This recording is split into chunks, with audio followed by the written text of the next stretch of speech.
Doctor صاحب یہ بتائیے کہ آپ کے والد گرامی نے اپنے مرید جو خاص مریدین تھے ان میں ایک سید برہان الدین محقق ترمذی علیہ رحمہ تھے، ان کو جو ہے وہ سپرد کر دیا تھا جلال الدین رومی علیہ رحمہ کو۔ اب بلک چھوڑنے کا بھی معاملہ آ گیا، یہاں سے ذرا سا بتائیے ابتدائی تعلیم و تربیت جو ہے کیسے ہوتی ہے؟ جی ہاں بالکل جی، جیسا کہ اس زمانے کا رواج تھا کہ تمام بنیادی علوم جو ہیں وہ جو علم دین سیکھنے والے تھے ان کو سکھائے جاتے تھے۔ تو آپ کے والد تو سلطان العلماء تھے، اپنے زمانے کی بہت بڑی علمی اتھارٹی تھے، تصوف کے والے سے بھی ان کا ذوق تھا، تو وہ ساری چیزیں ہمیں مولانا کی شخصیت میں نظر آتی ہیں ٹھیک کہ مولانا کو انہوں نے جس انداز سے تربیت دی، جس انداز سے مولانا کی جو معاصر علوم تھے ان کے اندر مولانا کو ایک کامل کر دیا۔ اچھا اب آپ یہ دیکھیں کہ اپنے پورے زمانے کے اندر جامی صاحب نے بھی اس پہ روشنی ڈالی کچھ کہ معاصر علوم کے حوالے سے کئی جہتوں میں آپ کو مولانا روم جو ہیں وہ منفرد نظر آئیں گے، اور اس کے پیچھے ظاہر ان کے والد گرامی کی اور ان کے متعین کردہ اساتذہ کی تربیت کار فرما تھی۔ جو اس زمانے میں معتزلہ کا فتنہ تھا، جو فی الاصل خوارج کی مانوی اولاد ہے، اس فتنے کا مقابلہ کرنا ہو، جو اسلام کے بنیادی حقائق ہیں، عقائد ہیں، ان کا دفاع کرنا ہو، اور پوری بصیرت کے ساتھ۔ آپ دیکھیں آپ کے علمی تبخر کا یہ عالم تھا کہ آپ ایک مجلس میں تشریف لے گئے تو وہاں پر آپ کو واعظ کا کہا گیا، آپ نے وہاں واعظ فرمایا۔ طریقہ اس زمانے میں یہ ہوتا تھا کہ قاری تلاوت کرتا تھا اور اس پڑھی ہوئی آیت کو یا ان پڑھی ہوئی آیات پر عالم گفتگو کرتا تھا۔ جو تلاوت ہوئی آپ نے ان آیات پہ گفتگو شروع کر دی۔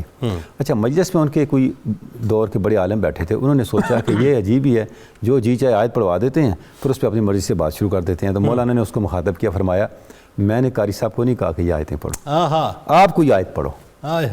اس نے والضحیٰ واللیل اذا سجا پڑھا، آپ نے والضحیٰ کی واو پہ کلام شروع کیا، اور نشست ختم ہوگی کلام ختم نہیں ہوا۔ اللہ اکبر۔ یعنی کہ یہ سارا کہاں سے آیا؟ یہ وہی جس کی طرف آپ اشارہ کر، یہ وہی نظام تربیت تھا۔ کمال یہ ہے جنید صاحب کہ مولانا کی شخصیت میں جو جامعیت پیدا ہوئی، یعنی دیکھیں جتنے بھی صوفیاء ہیں انہوں نے اپنے آثار کو، اپنی تعلیمات کو جب کمپائل کیا، جب ان کو کتابی شکل میں چھوڑا، تو ہم دیکھتے ہیں کچھ ایسے صوفیاء ہیں جن کی کتابیں اخلاقیات بیان کرتی ہیں۔ ان کی کتابوں کو اٹھا کے دیکھیں، جیسے کیمیائی سعادت ہے امام غزالی کی، اس کو دیکھیں، یا اور اس طرح کی آپ کو مکاشفۃ القلوب دیکھیں، کتابیں ملتی ہیں۔ کچھ ایسے صوفیاء ہیں جنہوں نے اپنی کتابوں میں حقائق بیان کیے ہیں، جیسے علی شاہ اکبر کی فتوحات مکیہ فصوص الحکم ہے، حقائق ہی حقائق۔ مولانا کا کمال یہ ہے، آپ دیکھیں کس نظام سے گزرے اور کیا انہوں نے تربیت پائی کہ ان کی کتابوں میں مثنوی میں اخلاقیات اور حقائق جمع ہو گئے۔ جی جی یہ کمال ہے، واہ واہ واہ۔ یعنی انہوں نے اخلاقیات کو اس طرح سے جمع کر دیا حقائق کے ساتھ۔ آپ جب ان کی کتاب پڑھتے ہیں مثنوی کو، اچھا اب اس کے اندر انہوں نے پیرایا کیا اختیار کیا؟ حقائق کا پیرایا اختیار کیا کہ آپ کو لگتا ہے آپ کوئی واقعہ سن رہے ہیں، لیکن جیسے جیسے آپ اس واقعے کو پڑھتے چلے جاتے ہیں آپ کی اخلاقی تربیت ہوتی ہے، مورل ایلیویشن ہوتی ہے، اور ساتھ ساتھ آپ پہ حقائق کا انکشاف ہوتا چلا جاتا ہے۔ سبحان اللہ سبحان اللہ سبحان اللہ۔ یہ جو جامعیت ہے مولانا کی، کیونکہ دیکھیں کوئی بھی صوفی جو بڑا کامل ولی کامل ہیں اخلاقیات کو اوور لیپ نہیں کرتے جب تک اخلاقی تربیت نہیں ہوتی۔ یعنی اخلاقیات ایک ایسی چیز ہے جو ڈبل وے ٹریفک ہے، یعنی یہ ظاہر سے باطن پر بھی اثر ڈالتی ہے اور باطن سے ظاہر پر بھی اثر ڈالتی ہے۔ اچھا آج جو مغرب اتنا توجہ کر رہا ہے مولانا روم پہ، کیا اس کی وجہ یہ ہے کہ وہ جو اخلاقی پہلو جو آپ نے اجاگر کیے ہیں بنیادی طور پہ؟ اس کے بنیادی طور پہ دو بنیادی پہلو ہیں۔ اگر آپ مغرب میں لکھی جانے والی ساری تصانیف کو اٹھا کے دیکھیں، بلکہ میں تین چیزوں کی طرف اشارہ کرنا چاہوں گا۔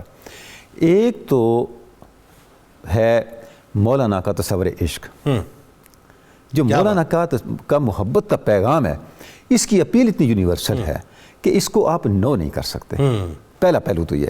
دوسرا مولانا کی انسانیت نوازی، واہ، جو انسان کا شرف ہے، انسان کی عظمت ہے، اور انسان کو تکریم دینا ہے، انسان کو پرائرٹائز کرنا ہے، انسانیت کی خدمت ہے، یہ اتنی زیادہ آپ کو مولانا میں نظر آتی ہے، آپ کی تعلیم کے اندر بھی اور خود آپ کی شخصیت کے اندر بھی نظر آتی ہے۔ آپ دیکھیں نا، آپ جا رہے ہیں اور آگے آپ دیکھتے ہیں کہ کچھ بچے کھیل رہے ہیں، بچے سارے اکٹھے ہو گئے مولانا سے ملنے کے لیے، ان کے ہاتھ چومنے لگے۔ ایک بچہ کھیل رہا تھا دور، اس نے کہا مولانا ٹھہرے، میں ذرا ابھی بزی ہوں، میں بھی آتا ہوں، میرا نہیں آپ کے ہاتھ چومے ہیں۔ آپ اس کے لیے کھڑے ہو گئے، اللہ تا وقت کو بچہ آپ کے پاس نہیں آیا۔ اس طرح کئی اور واقعات آپ کو آپ کی زندگی میں ملیں گے۔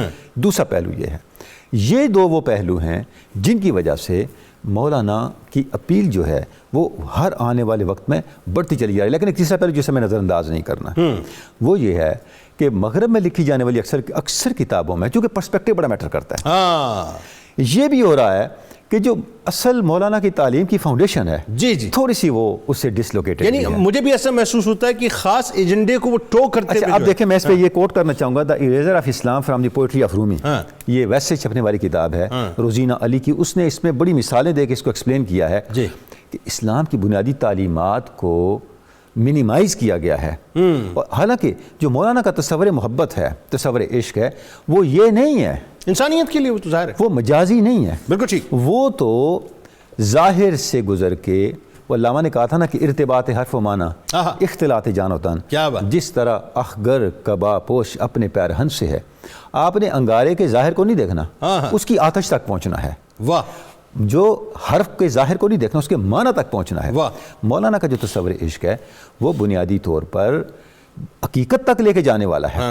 یعنی وہ رقص سے بدن نہیں ہے, ورلنگ درویش ہے نا, وہ بدن کا رقص نہیں, وہ فی الحال روح کا رقص ہے.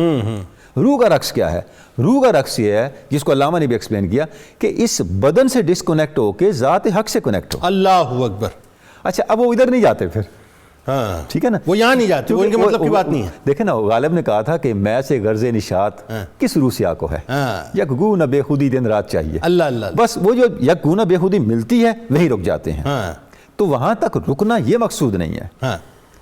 کیونکہ مغرب میں دیکھیں ایک روحانی تشنگی تو ہے نا. بالکل ٹھیک ہے. ایک روحانی, جیسے ییٹس نے لکھا, بڑے لوگوں نے لکھا کہ مغربی انسان کھوکھلا ہو چکا ہے, ٹھیک ہے نا.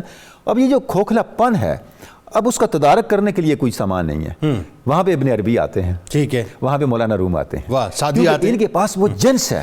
یہی وجہ کہ یہ دو شخصیات اتنی پاپولر ہیں ویسٹ میں, اتنے ان پہ پبلیکیشنز ہیں, اتنی سوسائٹیز ہیں, اتنے ڈسکشن فورمز ہیں. کیوں؟ ان کے پاس وہ جنس ہے جو جنس اس خلا کو پر کرتی.